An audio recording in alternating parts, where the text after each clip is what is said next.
Now, Sheffield and Bradford councils have followed in London's footsteps by recently introducing a clean air zone within their city centres. The councils say they're aiming to improve the city's environment and tackle air pollution by charging older commercial taxis, vans and coaches to enter the zone. But despite private cars being exempt from the charge, small businesses have complained that the extra costs are badly impacting their profits, especially during a cost of living crisis. Joining us now to talk about this is Dr.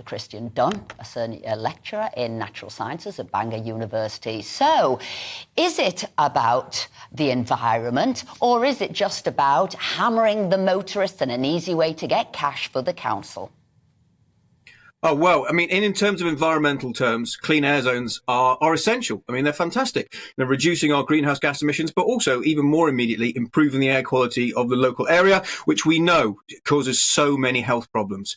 And as an environmentalist, I'm proud to say that. But what I do worry sometimes is that some of the ideas and movements for improving our environment do seem a little bit top down and a little bit authoritarian. And I think that needs addressing. And I think as well that we all want to live. I mean, it would be foolish to say that you don't want to live in a clean city with open spaces and easy to walk around. I mean, that is what we all want. However, living in that sort of sustainable city, I think people forget that sustainability is more than just the environment. It's about social, cultural and the economy side as well. And I think people about that. And I think that needs addressing. And it does concern me that as an environmentalist, some of these things are essential. We need to do them.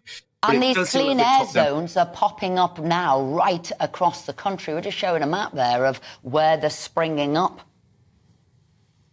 Indeed. I mean, let's not beat about the bush. We need more. I mean, who wouldn't want their city centre to be greener, to be more pleasant, to have less air pollution?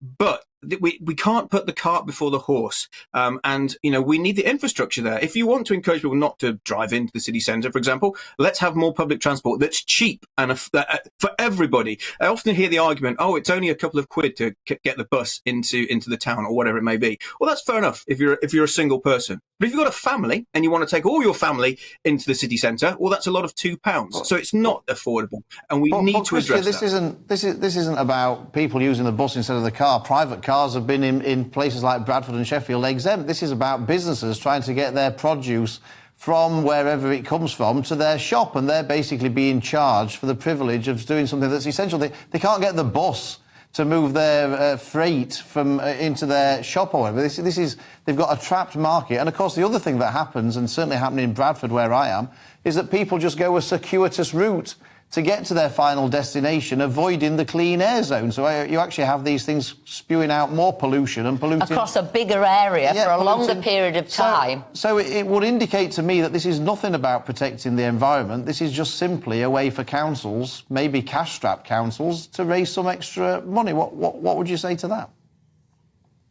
I would say that not being a politician, I'm in the lucky position I don't really have to have a point of that. What I can say, though, is as an environmentalist and someone that, studies pollution, that it's essential that we get there. It is essential. Do you know what? I've got another question. Do you ever feel that you're being used, as it were, because you believe in what you're saying, but actually the councils are using you and your argument just really to tax the public?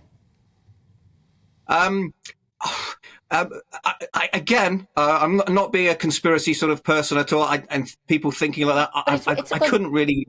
It's a good point. It's a very good point. I'm going to hear from the other side now and speak to a camp. Just on that, though, it wouldn't be the first time. I'm pretty sure Nigel Lawson wrote in his memoirs that he used to put up taxes on tobacco on the basis of, and he used to use the health argument for doing it, but he used to say that he used to put the taxes up by such an amount that it hopefully wouldn't stop everybody from smoking, because it would have damaged it was a way of raising revenue, but using the health argument simply as a way to raise more. I raised that point there, but we're going to speak to... I'll leave that to the politicians, I'm afraid. I'll leave that to politicians. But I would say, as an environmental scientist and a natural scientist, it's essential. Who wouldn't want cleaner cities? But it's got to be done in a pragmatic way. It has to. Okay, well, let's speak to somebody who's a campaigner against the clean air zone, and that's Matthew Betts. So have you been convinced by anything you've heard there, Matthew? Well, for a start, in Bradford and Sheffield, we've actually been sold the clean air zones for health, not environmental issues. and it's bashing our cities. Businesses are really struggling, and you've got to do a little bit of homework to look what's actually happening. So I do agree, we do all want cleaner air, but why are we using it as an environment when council sold it as health issues? So no, I don't quite agree with what he's saying, but we all want cleaner air at the end of the day.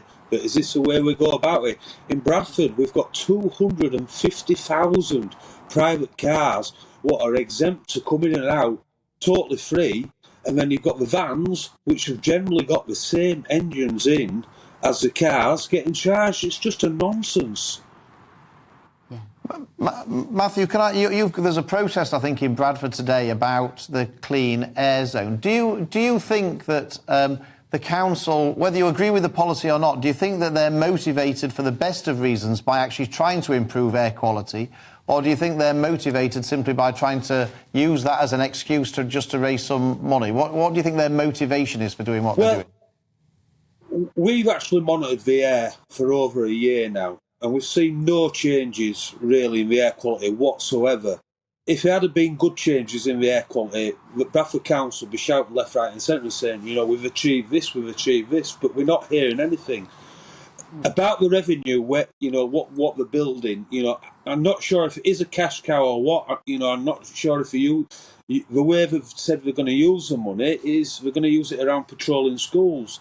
Now, that's not originally what they said the money were going to be for. The money originally were going to be set out, for more good air quality things. So Matthew, how's it going to affect you and other businesses in the area? We're now in, people say a cost of living crisis. You've got to keep your business going. You've got bills going up. And yet here you've got per day an extra amount of money. Is this councillors not really on the side of local business? Well, I think they've been quite lazy in trying to tackle air pollution in Bradford. There's one particular business, what I know, and it's called Crest Tyres. And what they do is they do HGV tyres. And basically their phone lines have stopped by about 50% because people aren't willing to come into the zone, use their tyre company. They'd rather go to a company outside the zone. So Crest Tyres are really struggling at the moment. And this really is the issue, is the damage it's doing to businesses in the city centre. I just wondered, finally, Matthew, Sadiq Khan said yesterday, I think it was, that people who are against his ultra-low emission zone, which is obviously the London version of the clean air zone, yes, that those people were on the far right. Do you consider yourself to be on the far right because you're campaigning against the clean air zone? Definitely not far right whatsoever, Phil. I'm not no conspiracist, which people try to say I am. At the end of the day, I'm looking at this issue sensibly. And Bradford Council haven't really consulted people properly. Same in Sheffield. And it's also almost all been done secretly, what's gone on. Matthew Betts, thank you very much. Not far right. Not far right at all. Well, we knew that. I think that seems to be the insult. If you want to close down any form of conversation now, even if you're talking a load of nonsense, that's what you do, throw an insult, as it were, at somebody. Matthew, thank you very much indeed. And obviously Dr. Christian Dunn there as well.